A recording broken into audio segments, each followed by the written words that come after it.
అందరికీ నమస్కారం. ముందుగా వరలక్ష్మి వ్రత పూజా విధానం గురించి మనం తెలుసుకునే ముందు వరలక్ష్మి వ్రతం యొక్క శుభాకాంక్షలండి అందరికీ. మీకు గనక ఈ వీడియో గనక నచ్చితే లైక్ చేయండి, షేర్ చేయండి ఫ్రెండ్స్. ప్రతి సంవత్సరము మనకు శ్రావణ మాసంలో వచ్చే రెండో శుక్రవారం అంటే పౌర్ణమికి ముందు వచ్చే శుక్రవారంలో రోజున వరలక్ష్మి వ్రతం చేసుకుంటాము. ఆ రోజు కావలసినటువంటి పూజా సామాగ్రి, వ్రత నియమాలు, నైవేద్యాలు ఏ విధంగా పూజ చేసుకోవాలో ఇప్పుడు మనం ఈ వీడియోలో తెలుసుకుందామండి. వరలక్ష్మి వ్రతం రోజున ఎవరికన్నా ఆటంకాలు వచ్చి చేయలేని వారు శ్రావణ మాసం అంతట్లో ఏ శుక్రవారమైనా ఈ వరలక్ష్మి వ్రతాన్ని జరుపుకోవచ్చు. దానికి మనము ముందుగా మన కుటుంబం శ్రేయస్సు కొరకు, మన భర్తల కొరకు స్త్రీలు మంగళగౌరి వ్రతంతో పాటు కుటుంబం అంతా ఐశ్వర్యము దాంతో ఉండాలని, ఆరోగ్యంగా ఉండాలని అనేసి వరలక్ష్మి వ్రతాన్ని జరుపుకుంటారండి. దానికి కావాల్సినటువంటి పూజా సామాగ్రి, నైవేద్యాల గురించి ఇప్పుడు మనం తెలుసుకుందాము. కొంతమంది అయితే కలశం పెట్టుకోవాలా ఇట్లా అనుకుంటారు. కొంతమంది కలశం లేకోకుండా కూడా ఈ వ్రతాన్ని జరుపుకోవచ్చండి. ఎందుకంటే మాకు కలశం పెట్టుకునే అలవాటు లేదు, మేము ఎలా చేసుకోవాలని కూడా అడుగుతూ ఉంటారు. వాళ్ళు కూడా ఈజీగా ఇంట్లోనే వరలక్ష్మి వ్రతాన్ని చేసుకోవచ్చండి. ఇప్పుడు తెలుసుకుందాం మనము. ఈ వరలక్ష్మి వ్రతాన్ని చేయడం వలన ఎంతో ఆమె లక్ష్మీదేవి యొక్క అనుగ్రహం మనకు లభిస్తుంది అని నమ్ముతారండి. ఈ సందర్భంగా వరలక్ష్మి వ్రతం రోజున కూడా మనం ఏ పనులు చేయాలా, ఏ పనులు చేయకూడదు అనేది కూడా తెలుసుకుందాము. చాలామంది చేసుకోలేని వాళ్ళకు కూడా చాలా డౌట్లు ఉంటాయండి. ఆ డౌట్లన్నీ ఇప్పుడు మనం తెలుసుకుందాము. శుక్రవారం రోజు అంటే శ్రావణ మాసం రెండో శుక్రవారం రోజు వరలక్ష్మి వ్రతాన్ని జరుపుకుంటారు. దానికి ముందుగానే మనము సామాగ్రిని సిద్ధపరచుకోవాలండి. కొంతమంది పూజారులను పిలిచి చేసుకుంటారు, లేకపోతే ఇంట్లో అయినా వాళ్ళే చేసుకుంటారు. ఇప్పుడు యూట్యూబ్లలో అన్నీ వస్తున్నాయి కదండి, దానిని చూసైనా కానీ చేసుకుంటారు. ఏ విధంగా చేసుకోవాలో, నైవేద్యాలు ఏంటంటో మనం ఇప్పుడు తెలుసుకుందాం. వరలక్ష్మి వ్రతానికి ముందు రోజే ఇళ్ళంతా శుభ్రంగా చేసుకొని, క్లీన్ చేసుకొని, ఇళ్ళన్నీ కడుక్కొని, మన పూజా సామాన్లన్నీ కడుక్కొని నీట్గా పెట్టుకోవాలండి. ఎందుకంటే ఎక్కడ బూజులు అపరిశుభ్రంగా ఉండకూడదు. ఎందుకంటే మనం లక్ష్మీదేవి అమ్మవారికి పూజ చేస్తాం కాబట్టి లక్ష్మీదేవి అమ్మ మనకు కరుణించి మనకు అష్ట ఐశ్వర్యాలు, ఆరోగ్యము, సుమంగళితనం ఇవ్వాలని మనము ఇండ్లు కూడా ఎంతో శుభ్రంగా పెట్టుకోవాలండి.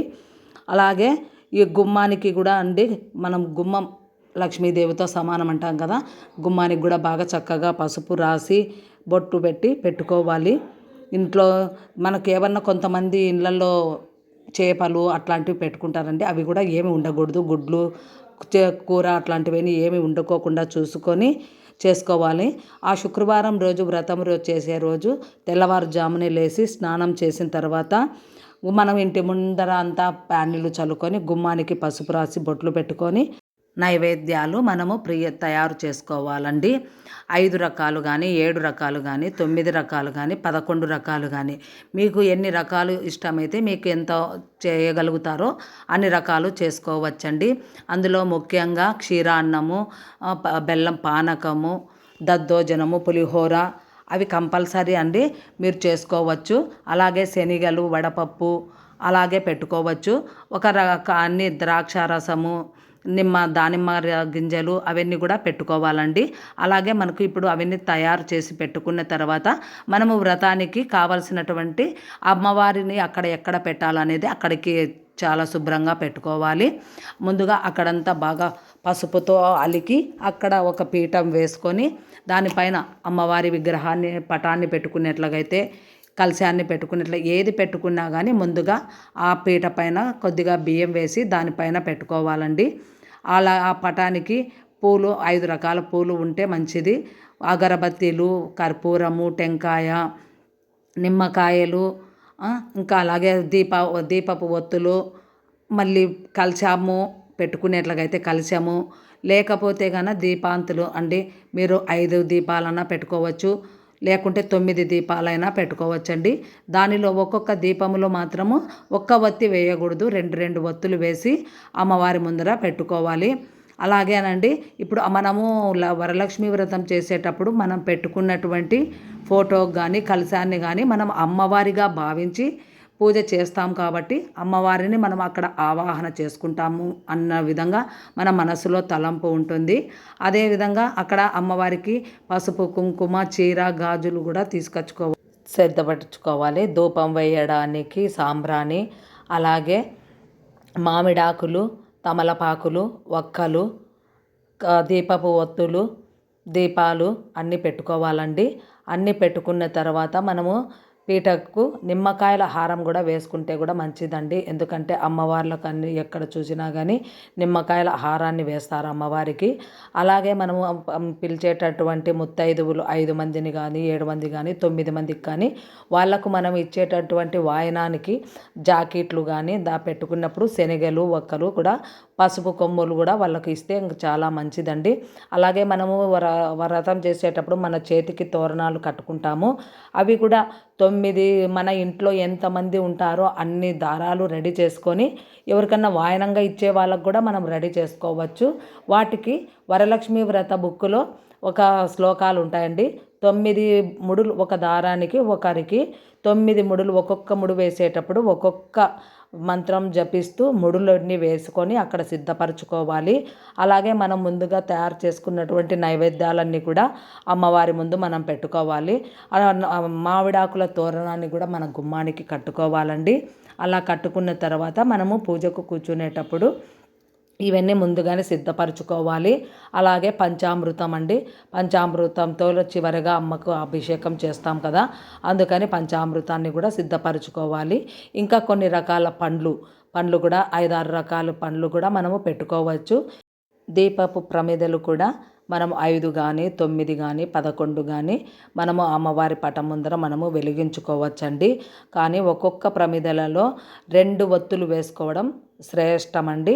ఆ దీపాలన్నిటిని కూడా ఆవు నెయ్యితో మనము వెలిగించుకున్నట్లయితే చాలా మంచిది. అలాగే మనము అన్నీ సిద్ధపరచుకున్నటువంటివన్నీ అక్కడ పెట్టుకొని పూజారులు పిలుచుకోలేని వాళ్ళు కూడా మనం ఇంట్లోనే ఆ వరలక్ష్మి వ్రత బుక్కులో ఉన్నటువంటి శ్లోకాలు చదువుకొని పూజ చేసుకొని ముత్తైదువులను పిలిపించి చేసుకోవచ్చండి.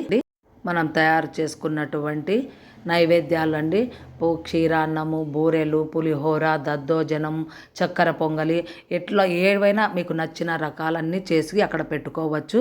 ఈ విధంగా చేసుకున్న విధంగా పూజ అంతా అయిపోయిన తర్వాత అండి ముత్తైదువులకు వాయనాలు ఇచ్చే మనకు ఇంట్లో అష్ట ఐశ్వర్యాలు, సుమంగళితనము, ఈ వరలక్ష్మి వ్రతాన్ని ముఖ్యంగా పెళ్ళైన స్త్రీలు తప్పకుండా చేసుకోవాలి అంటారు. తమ భర్త యొక్క ఆయుష్ కొరకు చేసుకుంటే చాలా మంచిది అని అంటారండి.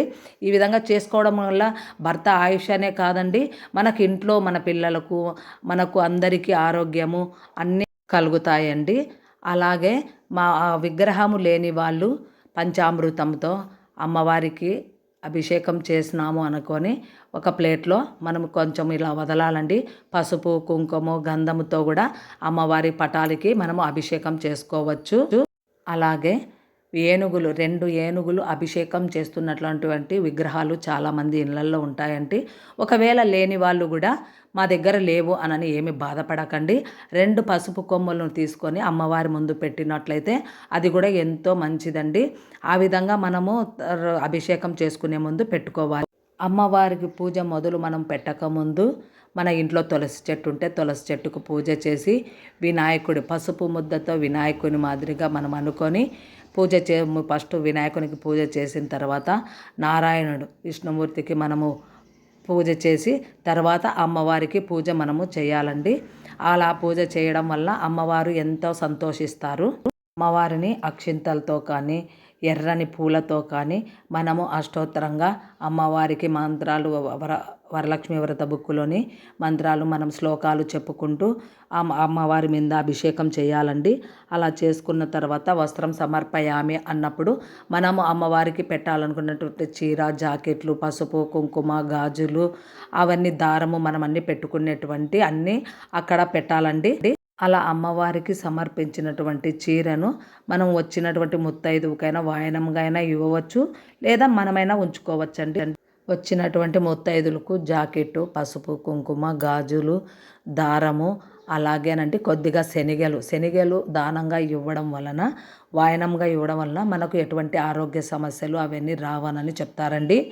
ఈ విధంగా మనము వచ్చిన ముత్తైదువులకు వాయనంగా ఇవ్వాలి.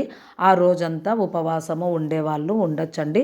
మేము ఉండలేము, ఆరోగ్య సమస్యలు ఉన్నాయి అని అంటే వ్రతం అయిపోయిన తర్వాత మధ్యాహ్నం వరకైనా ఉండి ఒక్క పొద్దు విడిచిపెట్టచ్చండి.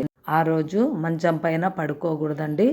అలాగే వ్రతం అంతా అయిపోయిన తర్వాత మన భర్త కాళ్ళకు నమస్కరించి భర్త అత్తమామల యొక్క ఆశీర్వాదం తీసుకున్న తర్వాత ఒక్క పొద్దు విడిచిపెట్టాలండి. ఫ్రెండ్స్, ఈ వీడియో మీకు నచ్చినట్లయితే వరలక్ష్మి వ్రతం గురించి మీకు నచ్చినట్లయితే లైక్ చేయండి, షేర్ చేయండి.